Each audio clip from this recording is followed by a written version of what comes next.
We're going to turn now to discussion, still in the Italian peninsula, of family ties and political structure in Pisa and Livorno. Bernie, you're on page 76 here in the handbook. Right. There's a problem with this presentation in that, as Magda knows, I actually planned to do something different.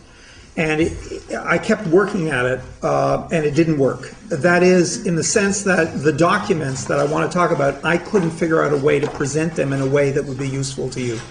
So I picked two documents, and we're going to talk about these documents, and I think they pose the question, and I'm going to add some other material, and I hope this will work as a conversation. Let me set the stage, and then we'll look at the documents.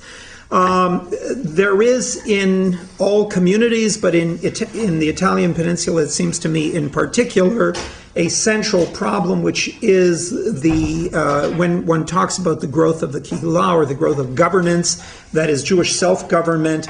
One of the pressing things that happens sometime in the 16th century is a transition from a form of community, which in most places, Rome is in some sense an exception, but in most places what you have is a local individual charter granted to a moneylender who has the right to bring some other people. It's a short-term contract. He is there for a brief period of time. It may be renewed. It may not be renewed. Other people are directly dependent upon that person. At some point, roughly in the 16th century, and it varies from place to place, you get the emergence of a new kind of a community in which there is either a charter or not a charter. There's usually some kind of charter, but it's not any longer to an individual upon whom other people in the community depend, but you rather now have a community.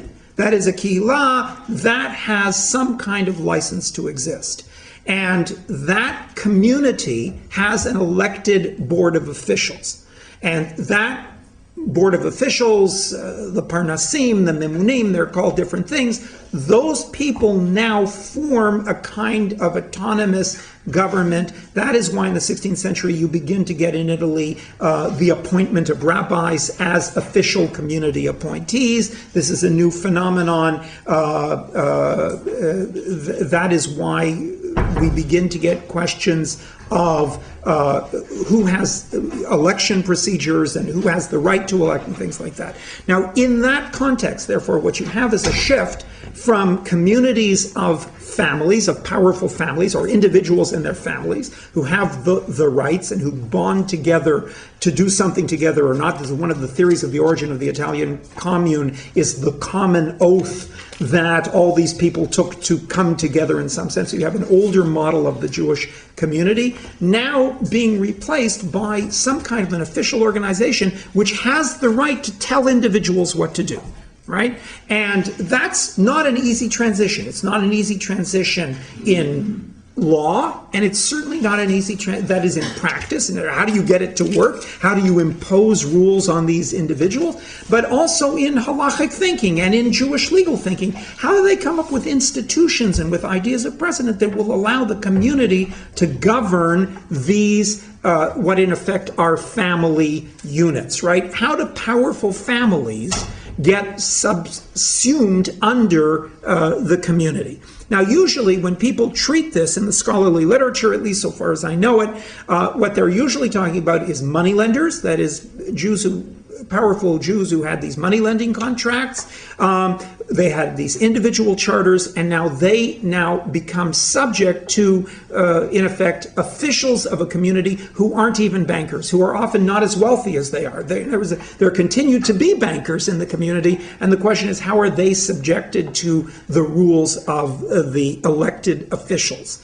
And what remains to be clarified, I think still, is, for instance, what the mechanism would be that leads from this form of individual charter or family charter or banking charter to Kihila authority. To what extent, for example, we might ask, does it derive from the outside government? The outside government, in effect, is creating the Jewish Kihila. Where does the Jewish Kihila come from? It comes from a license in some sense, some kind of formal recognition from the outside. And that leads to all kinds of questions of how do you appeal? How do you, in Florence, the statutes of the community have to pass through the government office of Florence, right? There's a magistracy in Florence that controls, in effect, the self-government of the community, at least to a significant extent. So we can ask this question of whether it depends on the outside, or perhaps we might say, which is what historians used to say, well, what's happened here is a shift in economic activity. In other words, the Jews used to be moneylenders, now they're merchants, and so it's the merchants controlling the moneylenders, that what we really have here is an economic shift. Very nice. But there is also another issue, which is this family issue, and it really is an issue of family and clan groups that at one time, in other words, if you really thought about these multiple small Italian communities, what you had was powerful clans, very often that spread out. They would marry their children out to set up new banks. They would set up licenses. The Abravanels have a huge network. The Darietis have a smaller network. Many of these clans, and when they need to decide things, they would send out and get rabbis to decide issues for them. They would send out, but they would in effect send people around to collect responsa. We get multiple answers. So in effect, the unit of organization among these Italian communities is the family clan. And what we're replacing it with is a municipal institution, right, in which the individual family member is now supposed to be subject to the local authority. So this change is not just a question of a new kind of charter, it's actually a question of a reorientation of Jewish life itself in terms of authority structures, in terms of the functioning of halakha, and so forth and so on. We can see these fights in the huge fights like the North Sea fights, the big divorce fights. I've written about the Darietis in Pisa and how they send people out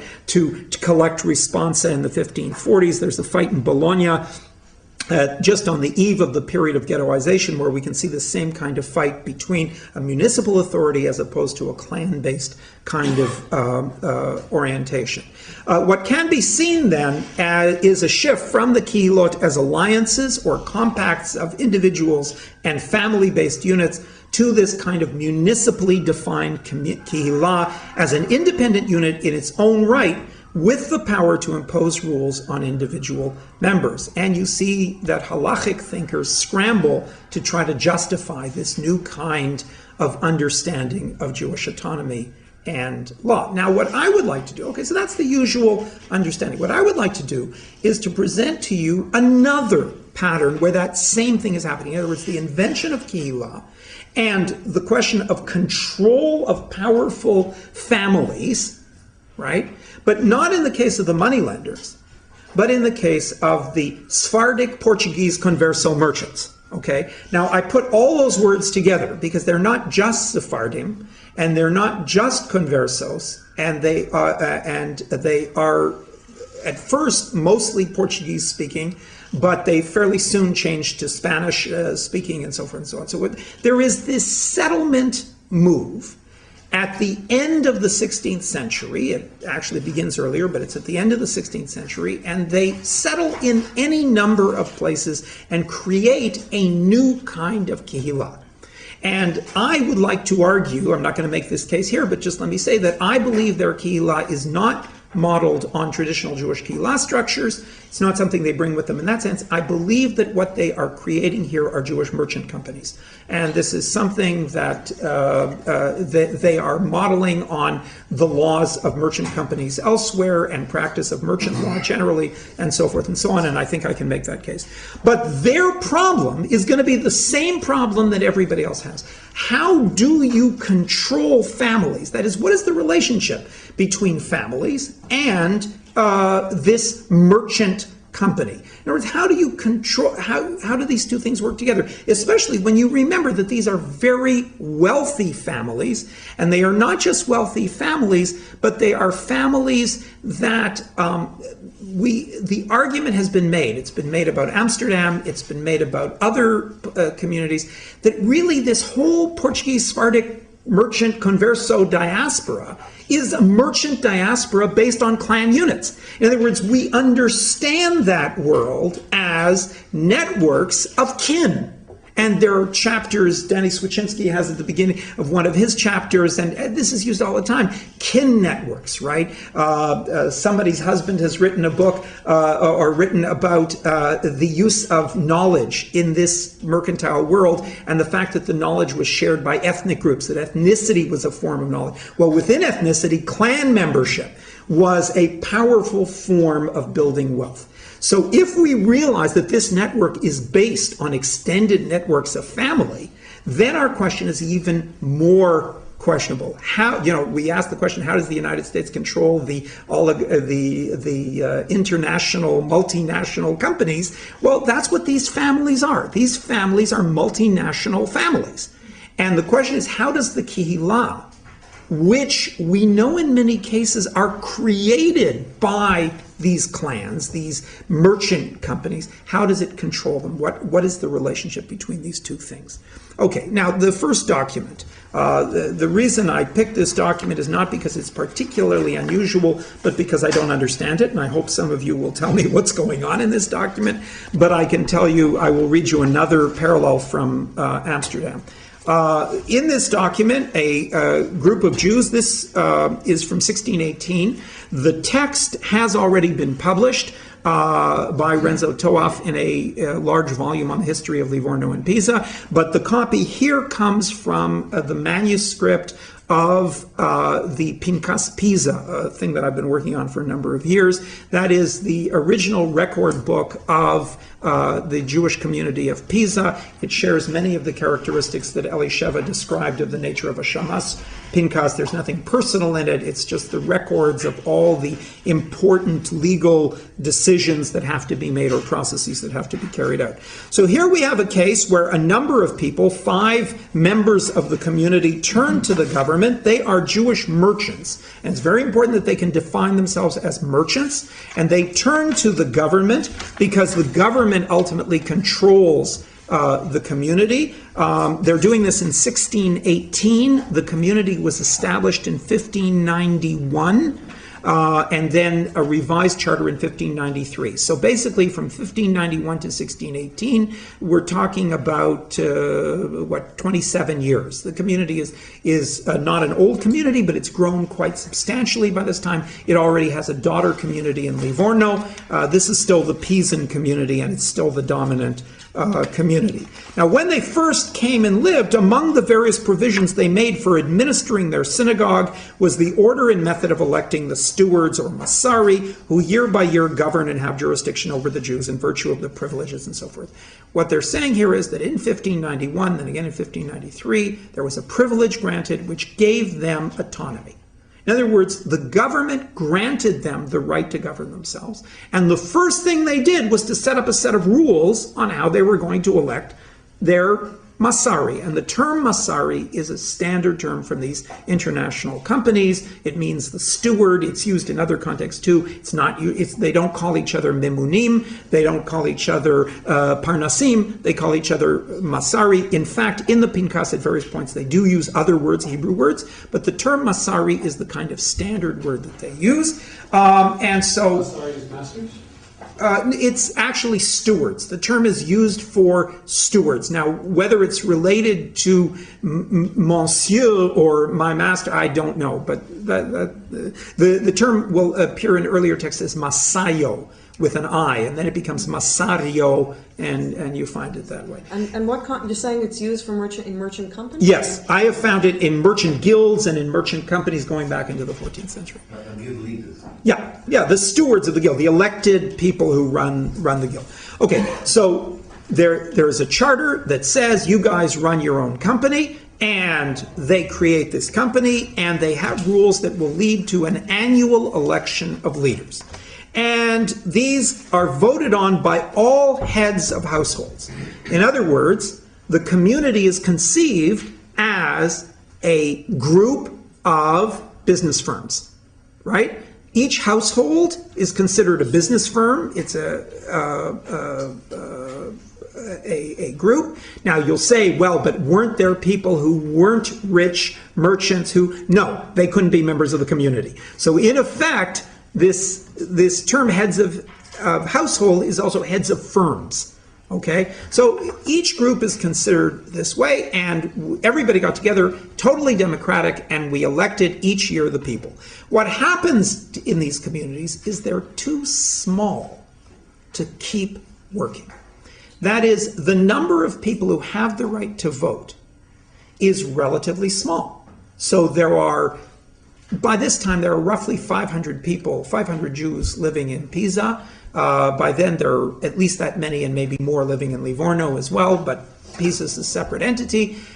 So they have this group, and if they have to pass the election among people over and over again, since they're related to each other and since they're kin to each other, the trouble is they've run out of people to elect. And what tends to happen is that certain families dominate. And these families control the community.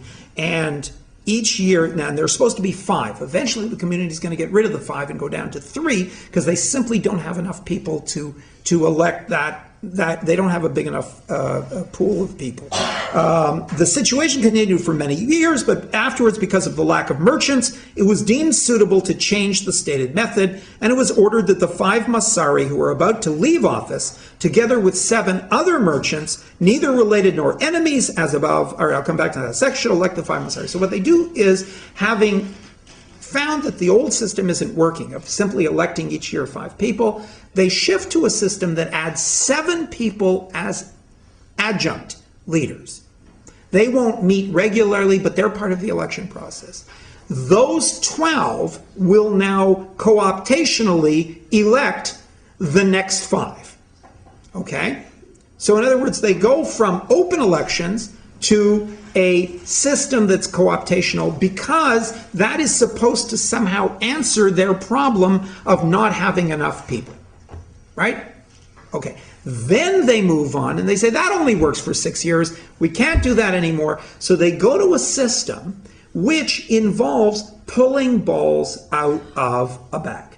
Okay, now this is, David's written about this in Venice. This is a well-known system. What you do is you have a series, there are several mechanisms that this work, but basically you have 2 colored balls, that is balls of 2 different colors, and there are 5, shut up, Pat.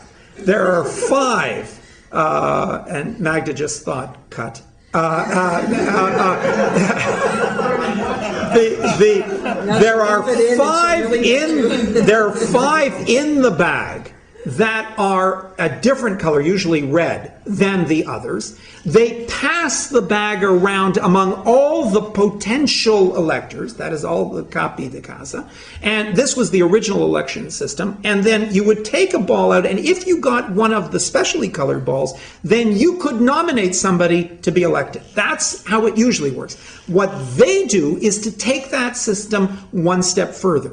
They suggest that everybody's name is going to be put in a bag, and there's not going to be any further election process. There's simply going to be a drawing each year of 5 names, right? So in other words, what they do, and what you find continuously in Pisa, and I've worked now on their record books from the 1590s down to about the 1660s. Okay, what you find is a continual process of internal fighting, the system breaking down, and more they move towards a system that will be totally arbitrary and not involve personal decision. Okay, that's the process that this thing thinks. Now, what I don't understand about this document is the way in which they keep the clans under control. Because if you notice, it says these rules were voted on by all heads of household so long as they were not related nor enemies. Okay, now, I understand the not related. This appears in all kinds of texts. It appears in Livorno, it appears in other texts. I will read, for example, from Amsterdam. In one Mahamad, that Mahamad is the term in Amsterdam that's used for this ruling body, in one Mahamad will not be elected a father together with his son, a brother with a brother, a grandfather with a grandson, an uncle with a nephew, a father-in-law with a son-in-law, cousins in the first degree, a brother-in-law with a brother-in-law, right? All clear. Neither can a relative in these degrees cast a ballot in favor of such a relative, nor judge an issue which concerns him. Okay, now we can understand why relatives can't judge cases that, okay. We can understand that they should not serve together, but what does it mean that they can't vote for a relative?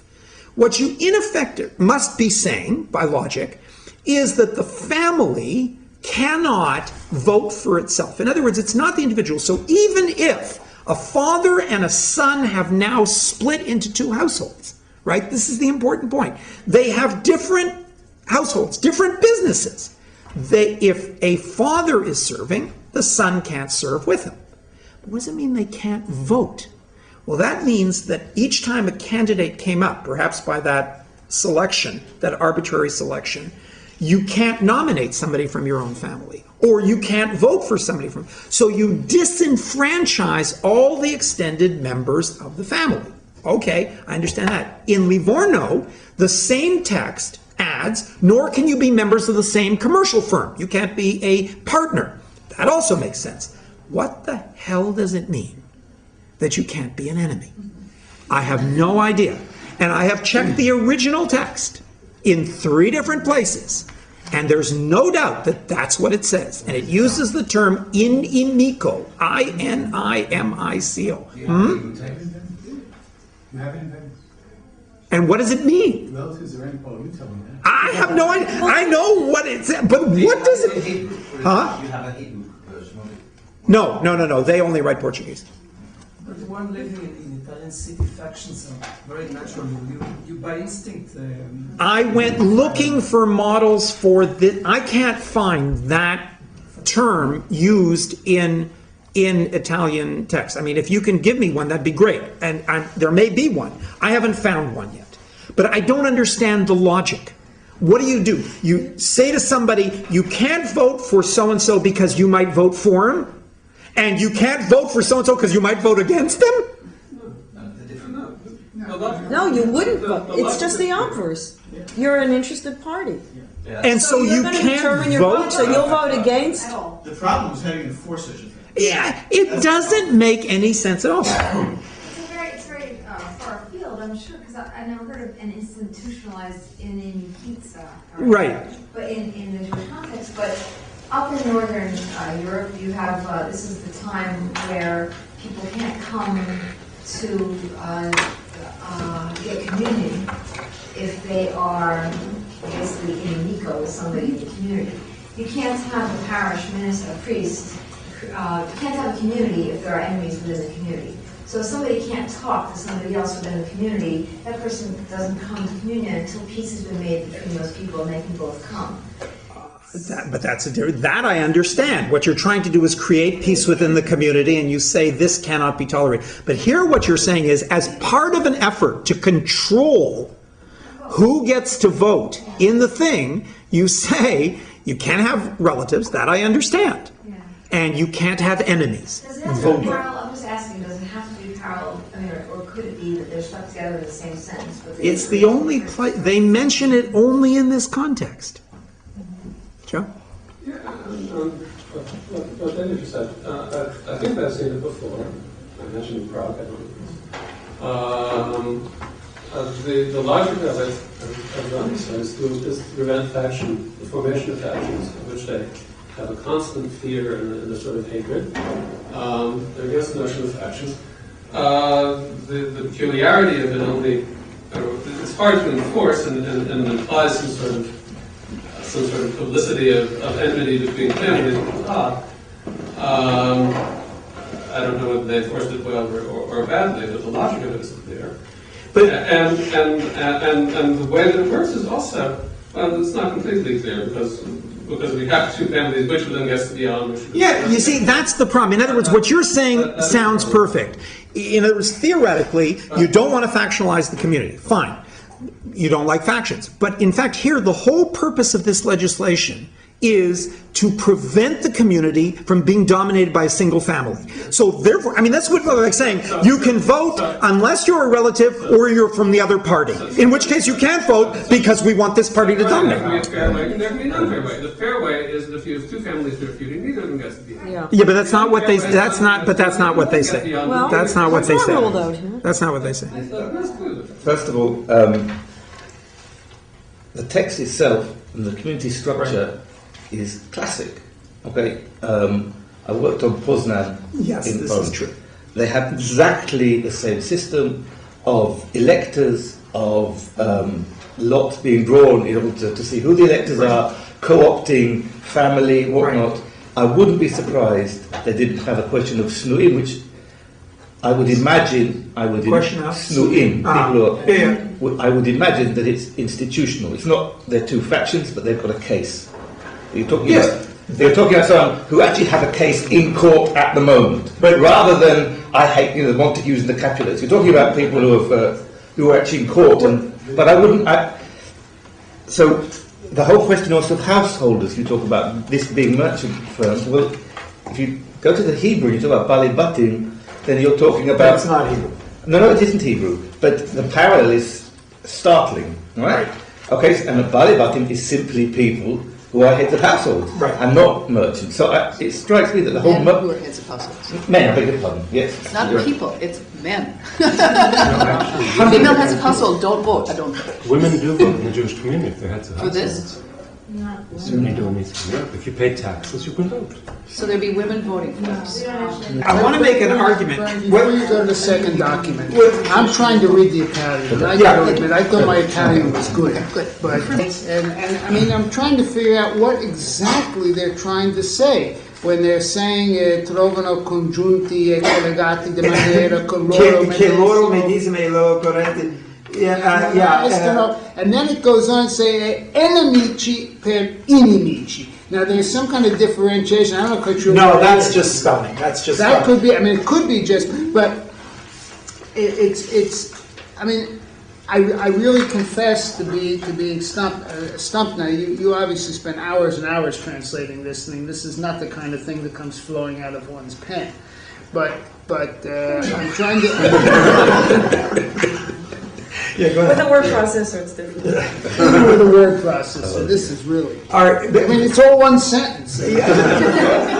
listen, unfortunately, I don't have good Roman notaries to copy from. I have a bunch of Portuguese pretending they know Italian, and I'm a Canadian pretending I know Portuguese knowing Italian. Pretending in America.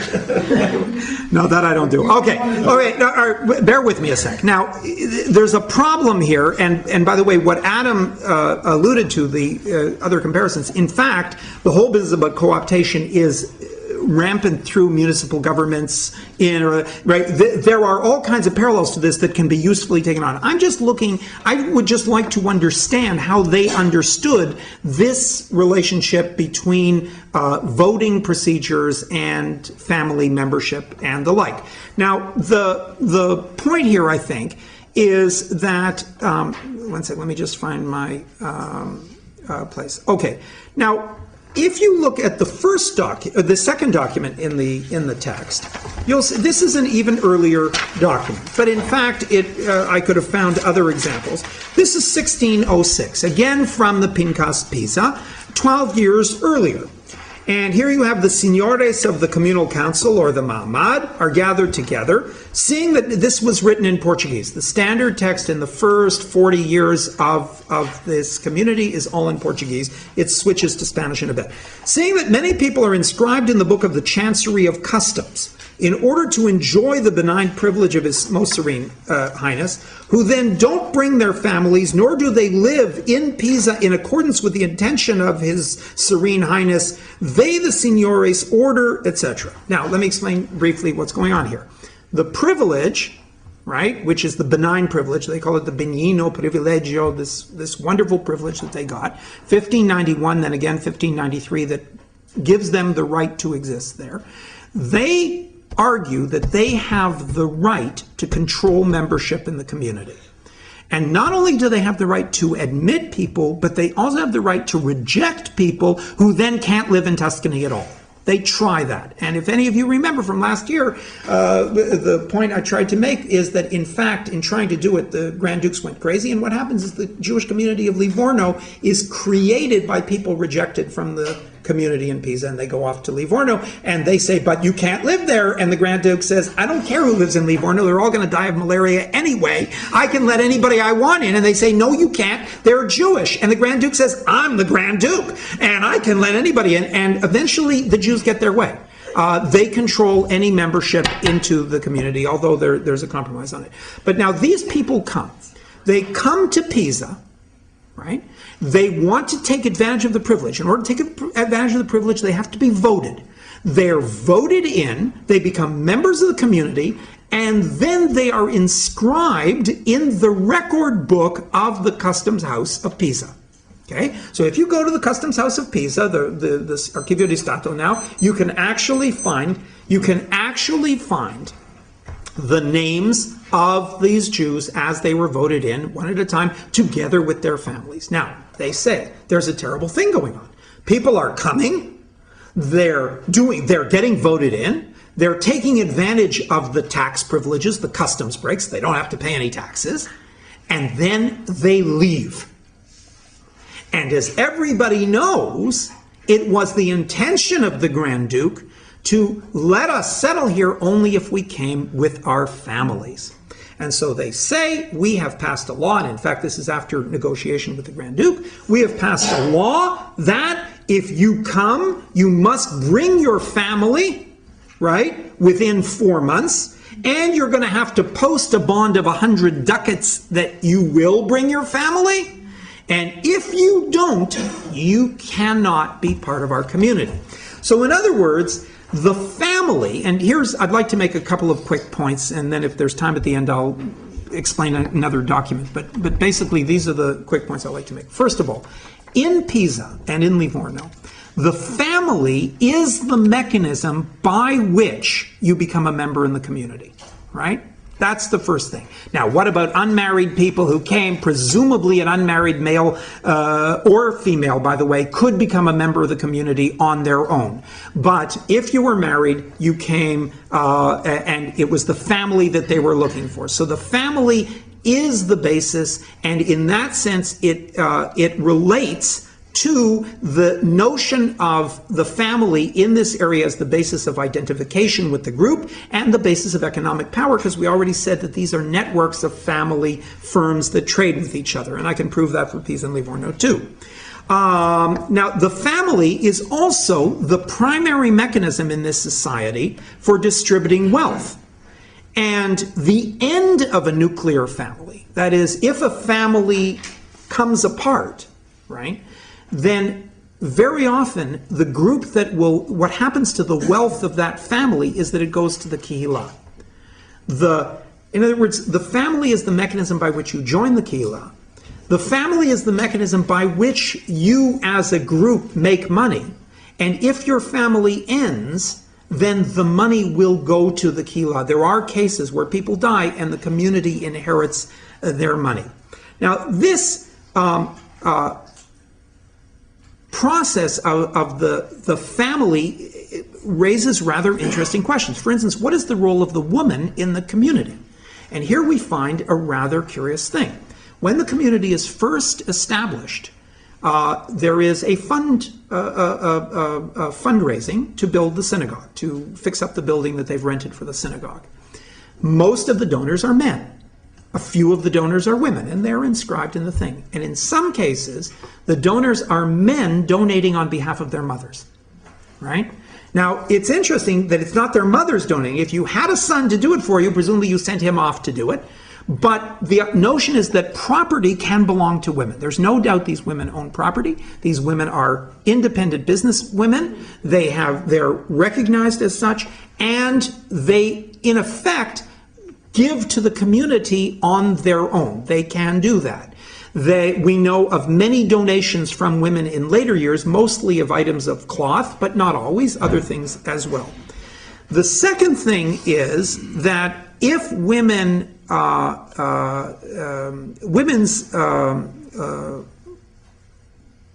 legacies if they're not picked up by the rest of the family, become, as I say, a method for the community to absorb money. In other words, if the husband dies, the woman inherits, and the woman's heirs don't show up, or she doesn't have heirs, then the community will get that property. But it has to do it very carefully. It doesn't simply absorb the money. It has to do it under very careful legal controls. It presents itself as guardian of the money in case somebody ever comes. So the women are allowed to sort of exist. How much time do I have? I don't even know what time we're at. You have another 20 minutes. 20 minutes. All right, so let me very quickly tell you about this last document and then open it up for more yelling, more discussion. There is a very curious set, a pair of wills. The first one dating from 1645 and the second one from 1649. They belong to a couple named Antunes. He was Abram, he died in 1645, his wife was Sarah. Their wills are extremely sophisticated wills. They are extremely wealthy people. And when he dies first, as I said. We have two copies, in fact, of his will, because his will, not only do we have the original will, we also have a copy of that will copied into the Pincus of the community. That's how important it is, right? And so he gives, at the beginning of his will, as we would expect, all the usual information. You know, God in his kindness will see fit, since mortality is the end of all human life, and, we gotta die sometime. Nothing is more certain. Nothing is more certain. That kind of language, and so he leaves money for the synagogue, for him to be remembered. He leaves money for a lamp in the synagogue to be lit for a year. He leaves money for his burial, and so forth and so on. He then leaves a quarter of his estate to his nephews who live in Livorno and are, that is, just 14 miles away. They are still minors, the children of his late brother. He leaves 1,000 pieces of 8 to each of 5 nieces, the daughters of his sister, who and her husband, who are dead. This is for their dowry. In fact, most of the legacies to women are for dowering them or their children. He leaves money to, as I say, to his the daughters of his sister. He leaves money to a daughter of his sister from a first husband, wherever she is. He doesn't mention where she is, which means she's still in the Iberian Peninsula, because they're living as Christians. He leaves money to his brother, Duarte de Leon Jaramillo, who lives in Mexico. He had sent him money, and he had sent him merchandise that he hadn't yet paid. He leaves, and then he leaves a series of legacies to people. We don't know that they're related, but from other documents I can see that probably almost all of them were related. So in other words, what happens is that the family becomes this vehicle for distributing wealth. That is the normal thing for him to do. And I won't go through the list of all of the people that he leaves money to. It's quite astonishing. But at the end he says, and the executor of my estate is my wife. Right? She inherits all the property, all the house, everything that's left, and she will take care of it. Was anything left? Yes, a very large amount was left. And having left this very large sum of money, she dies several years later. And she does the same thing. Now, a lot of studies of women's testaments have noticed a difference between the way women leave money and men leave money. There is a little bit of a difference, but not a significant one. She does leave some more money to a few women, but they seem all to be families. And she introduces some very interesting criteria on her husband, her late husband's estate. She says that money he left to those nieces still in Spain, only if they return to Judaism. If they don't return, they get bupkis. Nothing, no how, and so forth and so on. And then it turns out that she leaves her sister as executor of the estate. So in other words, what we see here is the family acting, first of all, as, I don't think there's any doubt that the family is, from this will, you see the family as the basis of trade networks. It is the method of establishing wealth. It is the method of joining the community. The community has a huge stake in the family because once that family disappears, the community will inherit the money. So the relationship between these clans and the community is absolutely,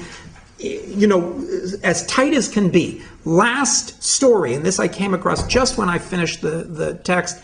In the 1660s, a man named Antonio Chavez comes out of Spain, joins the Jewish community in Pisa, and insists that the Jewish community in Pisa write in its record book that his son has the right to go up to the front of the synagogue to participate with all the other little boys in the special, it's sort of like now they do Anim Zmirot Nadon Olam, then they did some other things, but, read this, Haftarah, whatever it is, he wants his kid to have a right. And he said, I'm attaching 2 letters from rabbis saying that my son has this right, and I want them copied in the book. And they are copied in the book. And what is the issue? The issue is that the kid is a mulatto, born of his slave girl, who he brought with him from Spain when he came. And the rabbis say, of course he can join the Jewish community. By the way, Amsterdam did not let mulattoes and children of slaves participate, but Livorno and Pisa did. On one condition, however, Mr. Chavez, you have to free him because he's a slave, and slaves are not obliged to do commandments. But if you free him, of course he's like everybody else. Now, my point here is that you see the community, just as the community insists that you be family in order to join, the family uses the community to legitimize its own existence as well, right? So in other words, what these documents show is that in this Portuguese, Sephardic, Converso, Marrano merchant community, the family is the vehicle of wealth, but the community is built out of families and is very bothered by that because it's got to keep them from gaining control. And yet at the same time, they use the community to legitimize their existence as a family. So the back and forth between these things. So I'm sorry that I didn't have all the documents, but I wasn't able to sort of put it together. I hope that makes sense. Questions? Is it very different from medieval period? What's unique about this in comparison to Christian society at the same period, or in comparison to Jewish society in medieval period, or other Jewish communities in Europe? Okay, well, first of all, I'd say this. The degree of power, the autonomy, the self-governance of these communities is above and beyond anything that exists in Italy, elsewhere, right, including Venice. They're simply their right to control who they are, what their laws are inside, where they live, what they trade in, so forth and so on. There are no restrictions. They don't pay taxes to the government. They don't, everything. So that's the first thing. It is also a lay community. It's not run by rabbis. It's run by laymen. So that, in one sense, is different. Is it the same as Amsterdam? We're all reading about Amsterdam every day. I mean, I don't know, because no one yet has really worked on the Pinkas of Amsterdam. But my impression from my first looking at it is that there are similarities. Now, how does it compare with communities in Eastern Europe? There are comparisons and differences. But for one thing, communities in Eastern Europe don't deal with the problem of people converting in, converting out, joining in, joining out. Rabbis have much more authority. Halacha has more authority in Eastern Europe. So I think that's a difference. Now, I also don't know. I mean, I don't know how much one can look at the Jewish communities in Eastern Europe as merchant companies. That is, as companies that are organized around trade and are designed to do trade with their own ability to control trade and things like that. That, I don't know. In terms of medieval, if you ask me about Italy, I think this is unbelievably different than anything that was before. If you ask me about medieval in northern Ashkenaz, where you have communities of a couple of hundred people and, there's 3 guys who are rich and who run everything, I don't think you have the kind of structure that these people have, the formality of these people, the structure of their governance. is different. And also, I don't think they were able to control families in medieval communities. In early modern, yes, but not in medieval communities. I don't know of any. Are there rules in medieval communities that say two brothers can't vote or can't join? I don't know of any, but there may be. I never heard of them. Is this in Europe? Bernie, I will tell you that in Rome, in the Pincus of the 17th century that Andrea Lattes, Jacob Lattes published, he talks about... He published it? He published it? Yeah, it's his doctorate. Yeah, but he hasn't published it. Okay, go ahead. Well, go ahead. Bernie, doctorate is published. Okay, now, by definition, in that Pincus, what's pretty clear is that you have like 48 different family members, representatives of 48 different families are holding office. So indeed, there seems to be an attempt not to let, and I tried to measure it, if somebody has 2 or 3 periods of office, tenures in office, they're usually separated. Nobody holds office for a long time. And there's certainly not rabbis running that. No, definitely not. Definitely not. I think the question really is that you have to look at the formality of the rules and how these. That's the exciting thing I think about the early modern period is you are watching Jews create rules of communal governance. I mean, you know, the assumption always used to be the Kehillah is the age-old institution that was inherited from Talmudic times, and it just pops up all of a sudden in the 16th century. I think what we're all beginning to see is that whatever existed before, it certainly wasn't the formality of this stuff. Stephanie? I love this. I love the thing, the way you pulled it all around together. Thank you. Thank you. I have a couple of little questions. If you could go back, I'll just say all 3 of them.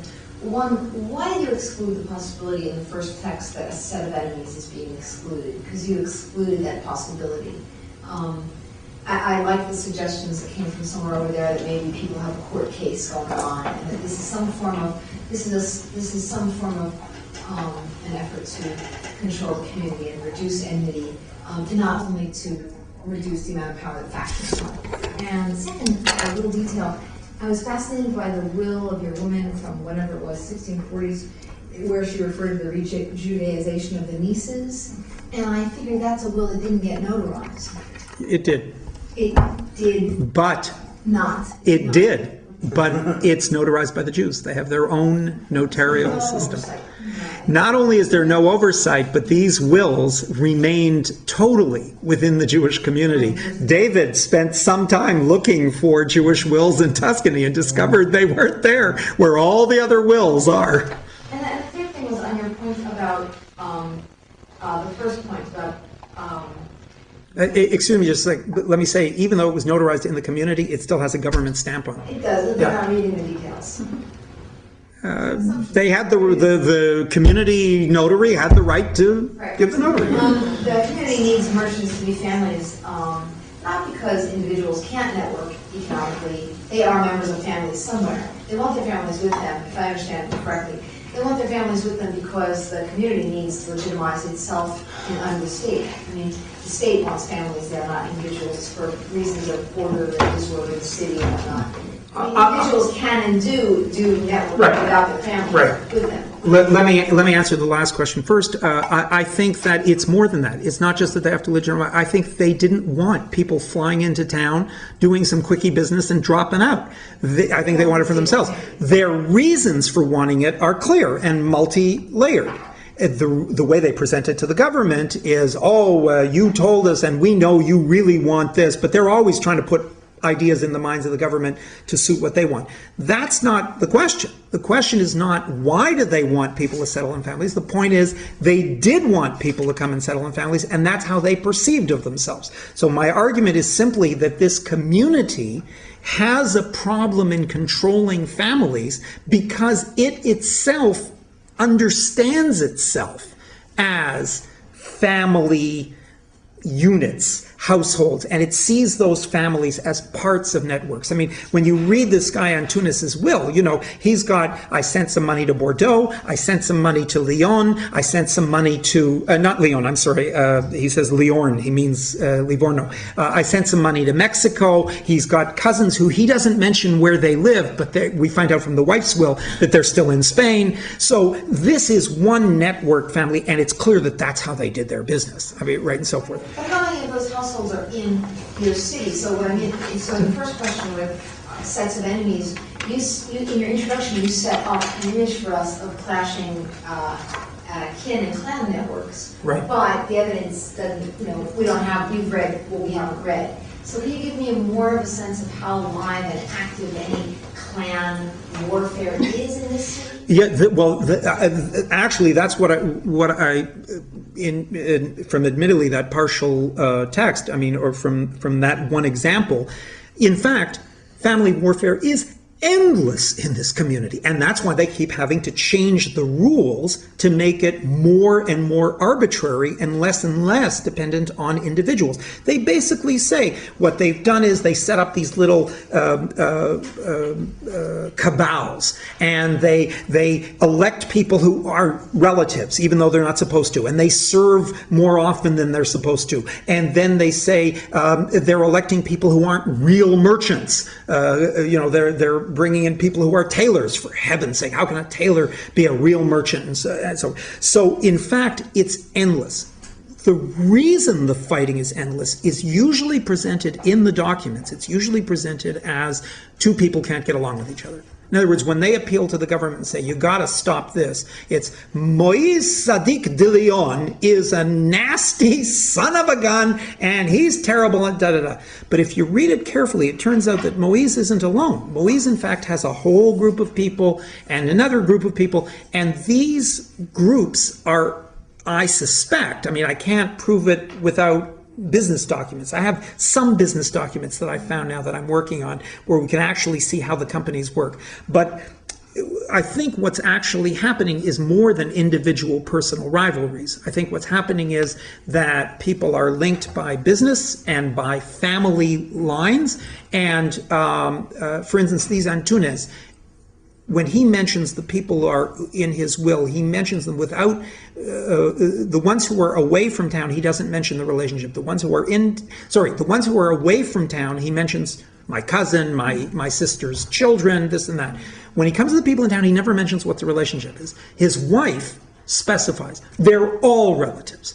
They're all my sister, my brother. It turns out that this one family of Antunes had about 8 families in the city, all related to them. When you realize that altogether real merchants, there were maybe 40, 50 families. If 8 of them are all related to each other, how can you have any kind of an election anymore?